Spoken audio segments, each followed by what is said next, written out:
Hello, good morning to all of you दोस्तों। Current affair today series में आप सभी का एक बार फिर से हार्दिक अभिनंदन। दोस्तों, आज है 30 जनवरी 2022। आज के 10 मोस्ट इम्पोर्टेंट प्रश्न कराने वाला हूं। चलिए दोस्तों, वीडियो शुरू करते हैं। शुरू करने से पहले कुछ जानकारी बता दूं। अगर आपने चैनल को सब्सक्राइब नहीं किया है तो प्लीज़ सब्सक्राइब जरूर करें। बेल आइकन को भी दबाएं साथ में, ताकि नेक्स्ट वीडियो की जानकारी आपको तुरंत मिल जाए। और याद रहे, हमेशा 6 बजे, सुबह 6 बजे वीडियो आपको मिल जाएगा। तो चलिए दोस्तों, शुरू करते हैं। कल का क्विज है, शहीद दिवस कब मनाया जाता है? शहीद दिवस कब मनाया जाता है दोस्तों? चलिए मैं बता देता हूँ। आपने किसी ने कमेंट करके बताया नहीं है, लेकिन मैं आपको बता देता हूँ कि यह 30 जनवरी को मनाया जाता है। ओके दोस्तों, चलिए आगे चलते हैं। प्रश्न नंबर 1। पहला प्रश्न क्या है आपके सामने? RSEB Rajasthan state education board के पूर्व अध्यक्ष कौन है? A DP Jaroli, B Bhupendra Dutt, C BD Kalla, D Suresh Bhatia. तो यह दोस्तों, इसका आंसर क्या होगा? A will be the correct answer, DP Jaroli. यह हाल ही सुर्खियों में है, इसलिए अब इसका मैंने क्वेश्चन बनाया है, क्योंकि इनको बर्खास्त कर दिया है मुख्यमंत्री के द्वारा। क्यों किया है? क्योंकि रीट के पेपर जो लीक हुए थे उसमें ये लिप्त पाए गए थे, इसलिए इन्हें बर्खास्त कर दिया गया है। तो ये भी जानकारी आपको याद रखनी है या ध्यान में रखना है। चलिए दोस्तों, नेक्स्ट अगला प्रश्न है, टाटा स्काई ने अपना नाम बदलकर क्या रख दिया है? टाटा स्काई को आप सभी लोग जानते हैं, तो बताइए। अभी हाल ही में नाम बदल दिया है, क्या नाम रखा है? ए है TCS, B Tata Hitachi, C Tata play, D Tata Docomo. क्या है दोस्तों? चलिए मैं बता देता हूँ आपको। इसका नाम बदलकर टाटा स्काई से टाटा प्ले कर दिया गया है। Got it? चलिए नेक्स्ट दोस्तों, तीसरा प्रश्न आपके सामने है। 2022 में कितने लोगों को पद्म पुरस्कार के लिए नामित किया गया है? बताइए दोस्तों, 2022 में कितने लोगों को पद्म पुरस्कार के लिए नामित किया गया है? ए है 110, बी है 120, सी है 125 और डी है 128।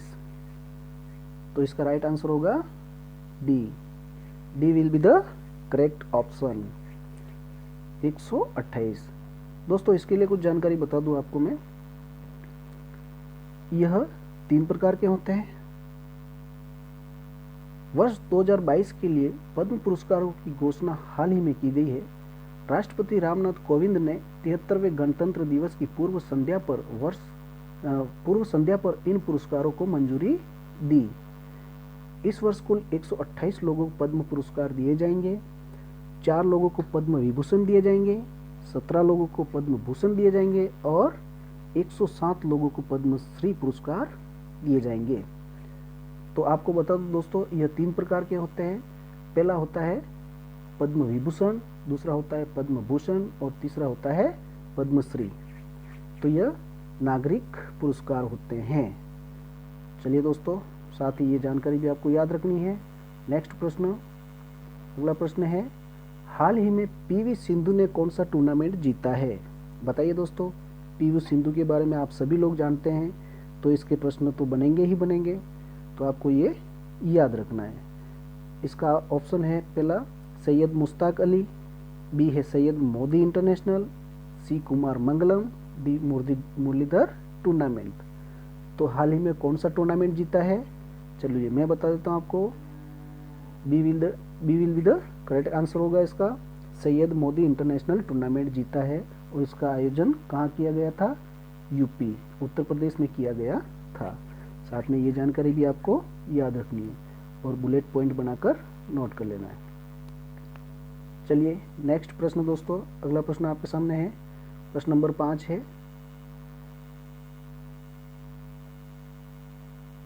हिमाचल प्रदेश का स्थापना दिवस कब मनाया जाता है? बताइए दोस्तों, हिमाचल प्रदेश का स्थापना दिवस कब मनाया जाता है? हिमाचल प्रदेश का स्थापना दिवस 25 जनवरी, 30 जनवरी, 20 जनवरी या 1 जनवरी कब मनाया जाता है दोस्तों? चलिए मैं बता देता हूँ आपको। इसका राइट आंसर होगा 25 जनवरी। राइट ऑप्शन कौन सा है? ए, 25 जनवरी को हिमाचल प्रदेश का स्थापना दिवस मनाया जाता है। चलिए दोस्तों, नेक्स्ट प्रश्न नंबर 6 है, राष्ट्रीय मतदाता दिवस कब मनाया जाता है? बताइए दोस्तों, कब मनाया जाता है? 30 जनवरी, 1 जनवरी, 26 जनवरी या 25 जनवरी? कब मनाया जाता है दोस्तों? चलिए मैं बता देता हूँ आपको, 25 जनवरी को मनाया जाता है। और ये क्यों मनाया जाता है, इसके लिए मैं आपको जानकारी दे देता हूँ दोस्तों। भारतीय चुनाव आयोग का स्थापना दिवस है। राष्ट्रीय मतदाता दिवस भारतीय चुनाव आयोग के स्थापना दिवस के दिन मनाया जाता है। भारतीय चुनाव आयोग का गठन 25 जनवरी 1950 को किया गया था। पहली बार यह दिवस 2011 में मनाया गया था। तो इस वर्ष 2022 में यह कौन सा होगा? 12वां राष्ट्रीय मतदाता दिवस होगा। तो ये किसके उपलक्ष्य में मनाया जाता है? भारतीय चुनाव आयोग के स्थापना के उपलक्ष्य में मनाया जाता है। अगला प्रश्न आपके सामने,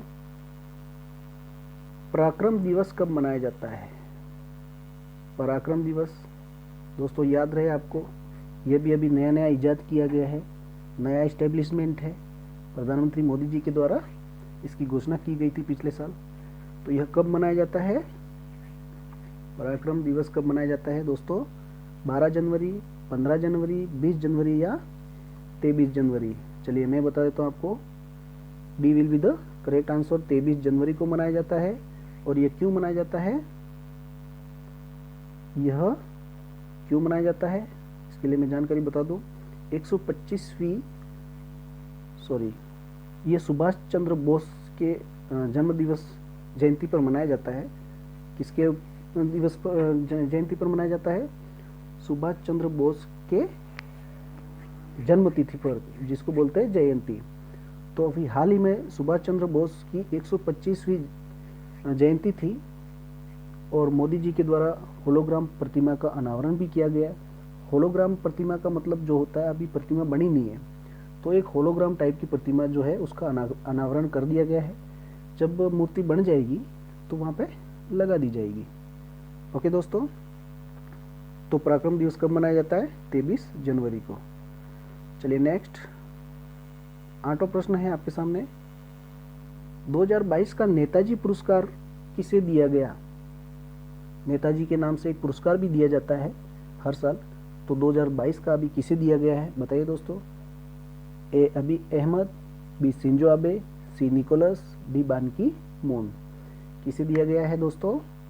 यह दिया गया है जापान के पूर्व प्रधानमंत्री शिंजो आबे।